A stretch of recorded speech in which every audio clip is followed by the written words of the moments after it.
यमुक्तं निगमशतसहस्रेण निर्भास्यमानम् अस्पष्टं दृष्टमात्रे पुनरुरुपुरुषार्थात्मकं ब्रह्मतत्त्वं तत्तावद्भाति साक्षादे गुरुपवनपुरे हन्तभाग्यं जनानाम्।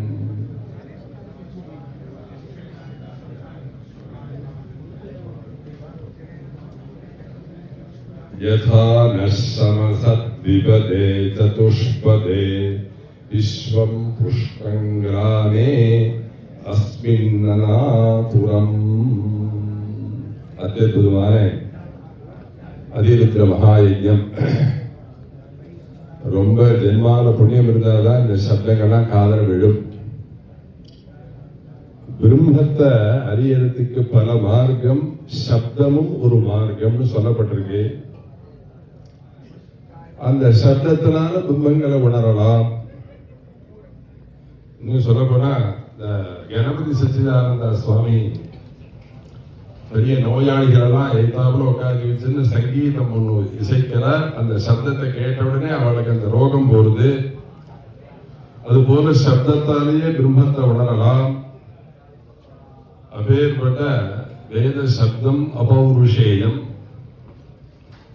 அப்பேற்பட்டதான அந்த வேத சப்தத்துல இந்த மகாருத்ரம் அதிருத்ரத்துக்கு ஒரு ஸ்பெஷல் என்னன்னா, வேதத்தாலேயே ஆவாகனம், வேதத்தாலேயே பூஜனம், வேதத்தாலேயே அர்ச்சனை, வேதத்தாலேயே பிரதட்சணம், நமஸ்காரம். தனியா ஒரு ஸ்பெஷலா வேற ஒரு வேதத்திலேருந்து ஒன்று கொண்டு வரணுங்கிற அவசியமே இல்லாத இந்த அதிருத்ர மகாயஜ்ஞம் உள்ள வந்தாலே பரம சாநித்தியத்தோட வந்திருக்கிற அத்தனை பேரும் பரம பண்டிதாள் அப்படின்னு தெரியறது. செலக்ட் பண்ணி அப்படி அழைச்சிட்டு வந்து நடத்துறாள். அது பார்க்கத்தாலே தெரியறது. இந்த ருத்ரம் உலகம் முழுக்க க்ஷேமத்தை கொடுக்கக்கூடியது. விஸ்வம் ருத்ரமே சொல்றது, ஏ பரமேஸ்வரா இந்த உலகம் முழுக்க நன்னா இருக்கணும். புஷ்டம் அப்படின்னா புஷ்டின்னு அர்த்தம். விசேஷதः அஸ்மின் கிராமே விஸ்வம் புஷ்டங் கிராமே அஸ்மின் நனாதுரம்.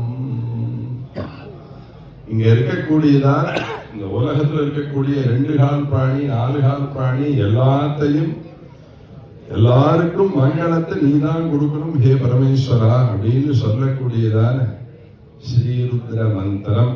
இந்த ருத்ர மந்திரத்தினால கிடைக்காதது கிடையாது. அதை அனுபவிச்சவர்களுக்குத்தான் தெரியும். ருத்ரத்தினால விஷம் போகும். ருத்ரத்தினால இன்னும் சொல்ல போனா கஷ்டம் போகணும்னா ஒரு தெய்வத்திட்ட போறோம், கணபதியிட்ட போறோம். வெளியில சொல்லிக்க முடியாத துக்கங்கள் வந்தா துர்கா பரமேஸ்வரிட்ட போறோம். ஐஸ்வர்யம் வேணும்னா குபேரன்ட்ட போறோம். ஒவ்வொருத்த ஒன்னொன்னு போய் கேட்கிறோம். இந்த உடம்புல இருக்கக்கூடிய வியாதி எல்லாம் போய் பூர்ணமான ஆயுசு வேணும்னா பரமேஸ்வரன் தான் போனோம். நவா ஓஜியோ ருத்ரத்வதஸ்தி த்வது அஸ்தி ந ஓஜியா. சரீரத்துக்கு ஓஜஸ்ங்கிற பலத்தை கொடுக்கக்கூடியவன் ஹே பரமேஸ்வரா, ஒன்ன தவிர வேறு ஒரு தெய்வம் இல்லைன்னு ருத்ரமே சொல்றது. நவா ஓஜியோ ருத்ரத்வதஸ்தி. ருத்ர சூக்தத்துல சொல்லும் பொழுதோ அவ்வளவு உயர்வாக சொல்லப்பட்டிருக்கு. அப்பேற்பட்ட ஸ்ரீருத்ரம் ஒரு ருத்ரமே உலகம் முழுக்க காப்பாத்தும்னா, இத்தனை பிராமணால வச்சுன்னு இத்தனை ஆவர்த்தி ஜபம் பண்ணி அப்படி வெளினா அது எவ்வளவு க்ஷேமத்தை கொடுக்கக்கூடியது. உலகத்துல எல்லாருக்கும் மனசுல இருக்கக்கூடிய கஷ்டங்கள் எல்லாம் போக்கக்கூடியது. அது மாத்திரமல்ல, தோஷத்தை ஸ்ரீகாம சாந்தி காம புஷ்டி காம துஷ்டி காம ஆயுஷ்காம ஆரோக்கிய காமோவா. மகாத்மாங்கிற புஸ்தகத்தில் போதாயனர் சொன்னார், நீ என்னென்னலாம் விரும்புறியோ அதெல்லாம் இந்த ஸ்ரீருத்தம் கொடுக்கும் அப்படின்னு சொல்லியிருக்கார். ஒரு சின்ன இன்சிடென்ட சொல்லிட்டு முடிக்கிறேன், மணி ஆயிடுச்சு. ஸ்ரீகாரிபுரம் நாங்கெல்லாம் அனந்தராம தீட்சிதர் பேரன். உலகம் முழுக்க குருவாயூரப்பன், நாராயணன், நாராயணீயம், ராமாயணம், பாகவதம், ஐகிரி நந்தினிலாம் சொன்னாரே, இந்த அனந்தராம தீட்சிதருடைய பேரன் தான் நாங்கெல்லாம். இந்த ஸ்ரீகாரிபுரத்துக்கு கிட்டக்க அரசவனங்காடுன்னு ஒரு கிராமம் இருக்கு. இந்த அரசவனங்காடுங்கிற கிராமத்துல ஒரு சன்னியாசி தங்கி இருந்தார். தினம் ஸ்நானம் பண்ணி கொடுத்தாங்கரையில் இருக்கிற பிள்ளையார் கோயில உட்காந்து ஜபம் பண்ணிட்டே இருந்தா. நம்ம மெட்ராஸ்லாம் எல்லாருக்கும் பிரெயின் எப்ப பார்த்தாலும் காரியம் ஜாஸ்தியா இருக்கு. அவசர அவசரமா ஓடுறோம். அப்பாவுக்கு குழந்தைகிட்ட பேச டைம் இல்லை, கணவன் மனைவிகிட்ட பேச டைம் இல்லை, மாமனார் மாமியார்லாம் மறந்து போய் ரொம்ப நாள் ஆச்சு, அப்பா அம்மா எல்லாம் மறந்து பல வருஷங்கள் ஆயிடுச்சு. ஒரே லட்சியம், உத்தியோகம், ஸ்தானம், பதவி, பணம், சொத்து, இதுதான் மனசுல எல்லா கரியில அப்படிதான் ஆயிடும்னு இருக்கு. பவிஷ்ய புராணங்கள்ல திரவியத்துக்காக புத்தி எங்க வேணாலும் செல்லும் அப்படின்னு சொல்லப்பட்டிருக்கு. அப்படி இருக்கும் பொழுது அவர் ஸ்நானம் பண்ணிட்டு வந்து காத்தால 9:30 மணிக்கு ஒருத்தர் பல்லு தேய்ச்சிட்டு வந்தார் ஸ்நானத்துக்கு. ஸ்நானம் பண்ணிட்டு இந்த பிள்ளையார போய் துதிச்சுட்டு அப்படியே திரும்பி கொடுத்து இந்த சன்னியாசியை பார்த்து கேட்டார், சன்னியாசிக்கு இன்னைக்கு எங்க பிக்ஷை அப்படின்னு கேட்டார். கிராமத்துலலாம் கொஞ்சம் வம்பு ஜாஸ்தி, டவுன்ல தான் பேசுறதுக்கு டைம் இல்லை, கிராமங்கள்லாம் வம்பு ஜாஸ்தி. சுவாமிகளுக்கு நீங்க எங்க பிக்ஷை அப்படின்னு கேட்டார். அவர் கண்ணை மூடி ஜபம் பண்ணிட்டு இருந்தவர்கிட்ட போய் எங்க பிக்ஷை கேட்ட உடனே அவர் அலட்டிக்காம பதில் சொன்னார், இன்னைக்கு உங்காலத்துலதான் பிக்ஷைன்னு. நானும் காலத்தால 4:30 மணிலேருந்து ஸ்நானம் பண்ணிட்டு கிடந்தாங்க காலையில் கொடுத்தாங்கல்ல உட்காந்துருக்கேன். யாரையும் சன்னியாசி எங்க சாப்பிட போறாருன்னு கேட்கல, இவ்வளவு ஆசையா கிட்டக்க வந்து கேட்கிறார். அதனால இன்னைக்கு உங்காலத்துல தான் நான் பிக்ஷை பண்ண போறேன் அப்படின்னு அந்த சன்னியாசி சொன்ன உடனே அவர் அப்படியா, ரொம்ப சந்தோஷம், நம்ம ஆதிக்கு பிக்ஷைக்கு வந்துருவோம். ஒரு சன்னியாசிக்கு ஒரு கவளம் அன்னம் போட்டா சதுர்தச புவனத்துல இருக்கக்கூடிய அத்தனை ஜீவராசிகளுக்கும் அன்னம் போட்ட புண்ணியம். அதனாலதான் காஞ்சிபுரம் பிக்ஷை, சிங்கேரி பிக்ஷை ஓடுறவே நம்மளுடைய அண்ணன் துளியுண்டு அவ குச்சிக்குள்ள போச்சே. ஆனா உலகத்தில் உள்ள சகல ஜீவராசிகளுக்கும் அன்னம் போட்ட புண்ணியம் அப்படின்னு சொல்லப்பட்டிருக்கு. அதனால அவர் வந்து நம்ம ஆத்திர ஒரு 11:30 மணிக்கு வாங்குவோம், நாங்க பிக்ஷை பண்ணி வைக்கிறோம், அவசியம் வந்துருங்கன்னு சொன்னா. இந்த கதையை எல்லாரும் உன்னிச்சுதான் கேட்கிறேன்னு நினைக்கிறேன். என்ன அப்படின்னா, பத்னிய ஆலோசிக்காமலேயே சாப்பிட வரலாம்னு சொன்ன காலம் ஒண்ணு பாரத தேசத்துல மிந்தி இருந்தது அப்படின்னு ஒண்ணு தெரியுது.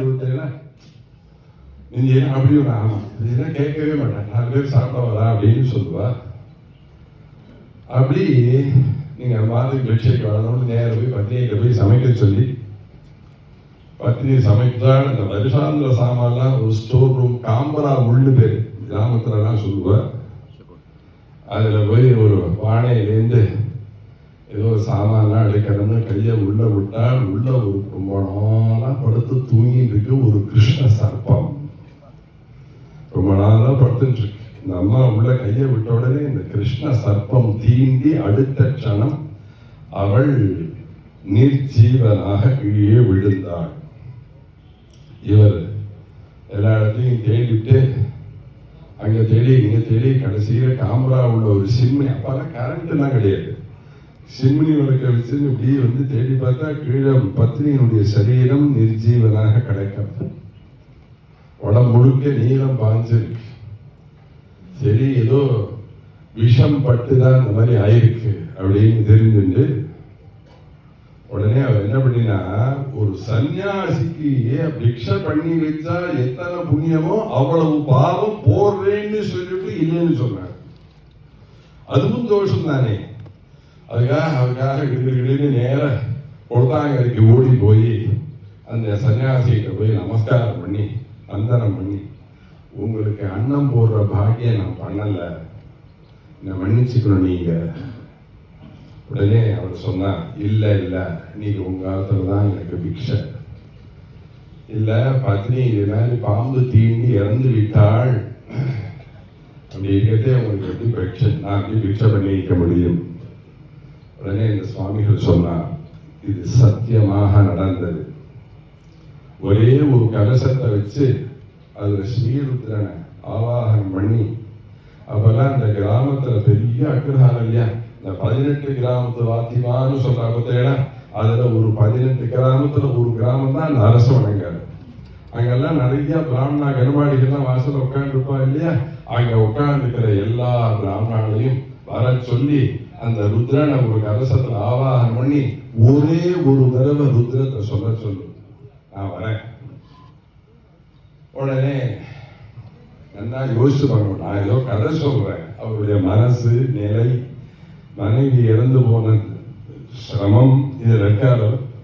ஏதோ அவர் சொல்றாரு, உடனே கலசத்துல தீர்த்தத்தை வச்சு மாவளையை வச்சு தேங்காயை வச்சு ஸ்ரீருத்ரனை ஆவாகனம் பண்ணி அங்க இருக்கிற பிராமணா எல்லாரையும் வர சொல்லி, நிறைய பிராமணா இருந்தா கிராமங்கள்ல, உடனே எல்லாரையும் உட்கார்ந்து வச்சு ஒரே ஒரு ருத்ரத்தை சொல்லுங்கள் அப்படின்னு சொன்ன உடனே எல்லாரும் சிரத்தையாக ஒரே ஒரு ஆவர்த்தி ஸ்ரீருத்ர பாராயணம் பண்ணி முடிச்சார்கள். இந்த ருத்ர பாராயணம் முடியறதே அந்த சன்னியாசி உள்ள வரா.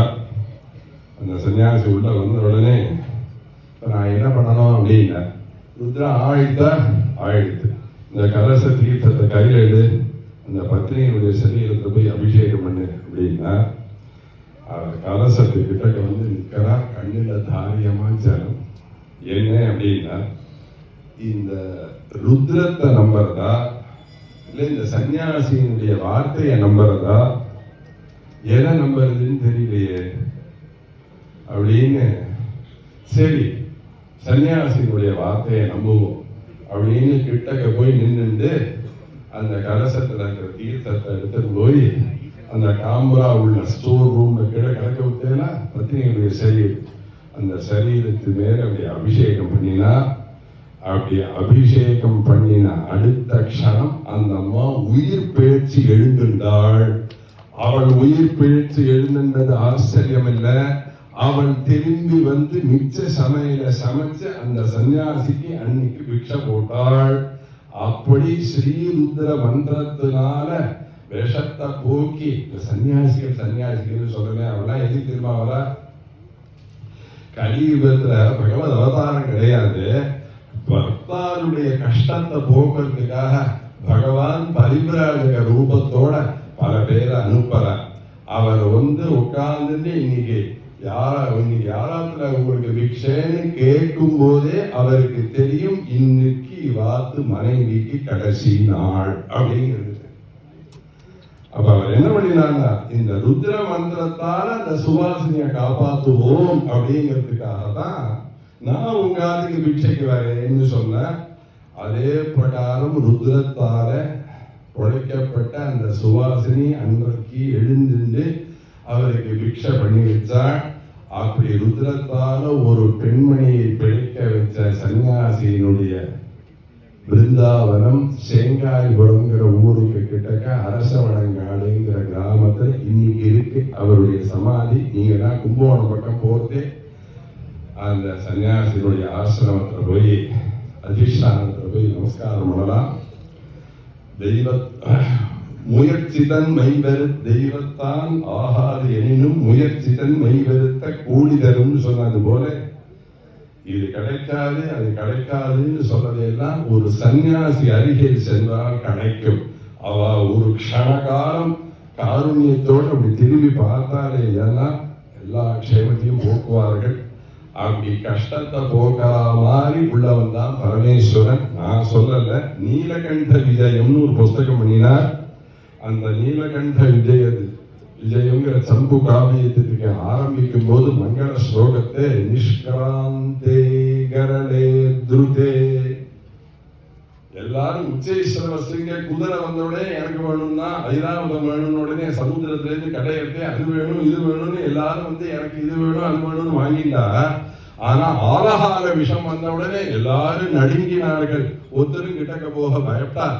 அப்ப அந்த ஆலகால விஷத்தை மாபைஷ்டேதி 33 கோடி தேவதைகளே நீங்கள் கவலைப்படாதீர்கள், இந்த ஆலகால விஷத்திலேருந்து உங்களை எல்லாரையும் நான் ரட்சிக்கிறேன்னு கை தூக்கி சொன்ன ஒரே ஒரு தெய்வம் பரமேஸ்வரன். பரமேஸ்வரன் வேற யாராலும் சொல்ல முடியும். அப்பேற்பட்டதான பரமேஸ்வரனுடைய ஆவாக பூஜைகள் அற்புதமாக நடக்கிறது. எல்லாரும் கணாந்த அத்தியாயம் பண்ணுவார். 15 வருஷம் 24 மணி நேரத்துல 18 மணி நேரம் தனிமையில் வேதம் சொல்லி பழக்கப்பட்டவர்கள் இத்தனை பேர். நம்ம வெளியில இருந்து பார்க்கிறோம், அவ்வளவு அவ உள்ளுக்குள்ள எத்தனை ஆபத்தை சொல்லியிருக்காரு அவ மனசாட்சிக்கு தான் தெரியும். அப்பேற்பட்ட நல்ல வித்வான்களை வச்சு அற்புதமான முறையில நடக்கிறது. இதுல சந்தோஷத்தை அடைஞ்ச ஆசுதோஷியான பரமேஸ்வரன் மகாதேவாதி சகிதன் உலகம் முழுக்க பிராமண தர்மம் நிலைக்கணும். அப்பா அம்மா சொல்றத கேட்கிற குழந்தைகள் இனி பிறக்கப்பட வேண்டும். இழந்த கோயில் சொத்துகள் எல்லாம் திரும்பி கிடைக்கப்பட வேண்டும். ஹிந்து தர்மம் உலகம். அதுல இன்னொரு விஷயம், நான் ஏதோ வேற ஒரு விஷயமா இந்த ஊருக்கு வந்தேன். அங்க பாக்குறேன் அந்த அம்பாள் சன்னிதியில அங்கே ஏதோ ஒரு பூஜா புனஸ்காரம் பாராயணம் போக்குவரத்து சிம்மநாத பகவதி அப்படின்னு. இந்த பக்கம் ருத்ரன், அந்த பக்கம் ருத்ராணி. அதவாயோரேகாதச புருஷஸ்தீகாதசஸ்திரீகஸ்ய அதெல்லாம் சொல்லுங்க. ருத்ராணாகஸ்தானே ஸ்வதைதி சாதானி ருத்ராணீனாகஸ்தானே ஸ்வதி. 1999 நெருல்ல ஒரு அதிருத்ரா நடந்த போது நான் போயிருந்தேன். பஞ்சு சாட்சி கிட்ட உட்காந்து இருந்தேன். அவர் தினம் கற்பூரத்துக்கு வந்துடும் சொல்றோம், நீங்க இந்த தடவை புதுசா ஏதாவது சொல்லுவானே அப்படின்னா இதை சொல்லுங்க. அதவாயோ ரேகாச புருஷஸ்தி ஏகாதசஸ்தி அப்படின்னா அது ஒன்றும் ருத்ரன், அதாவது ஒரு வித்வான அவ்வளவு வயசா உத்தரவிட மாட்டார். அது எப்போதுமே வழக்கம். அது அவர் உதவி மாட்டேன்ட்டார். அந்த பக்கம் அதிருத்ரா நடக்கிறது, இந்த பக்கம் சகச சந்தி நடக்கிறது. ஒரு 5 நிமிஷம் கழிச்சு பஞ்சுஷாட்சிகிட்ட வந்து ஈஸ்வரா நீங்க சொன்னது ரொம்ப கரெக்டு. இந்த பக்கம் ருத்ரனுடைய ஆராதனை நடக்கிறது, அந்த பக்கம் ருத்ராணியனுடைய ஆராதனை நடக்கிறது. நீங்க சமஞ்சசமா தான் இந்த அனுபவத்தை சொல்லிருக்கு, கரெக்டா இருக்குன்னா இன்னைக்கு பாக்குறதே அது எனக்கு தோணித்து. இந்த பக்கம் பரமேஸ்வர ஆராதனை, அந்த பக்கம் ருத்ராணியனுடைய ஆராதனை ரெண்டும் நடக்கிறது. அம்பாளுடைய பரிபூர்ணமான கிருபை, பரமேஸ்வரனுடைய பரிபூர்ணமான கிருபை. மனசுல பக்தர்கள் எல்லாருடைய கஷ்டங்கள்லாம் போகணும். பிரிஞ்சிருக்கிற தம்பதிகள்லாம் சேரணும். ஹிந்து தர்மம் முழுக்க வளரணும். மனசுல உள்ள கஷ்டங்கள்லாம் போய் நித்திய கல்யாணத்தோட துணை நின்ற துன்பங்கள் அத்தனையும் விலகி இன்பம் இன்று முதல் ஆரம்பம் அப்படிங்கிற நிலையில பரமேஸ்வரன் வைக்கணும்னு நான் பரமேஸ்வரனை பிரார்த்திக்கிறேன். ஹரஹர நம பார்வதி பதயே. வேலை பார்க்கறதுக்கு ஒரு புண்ணியம் தான் நாங்கள் எல்லாரும் பண்றோம். ஜானகி காந்த ஸ்மரணம்.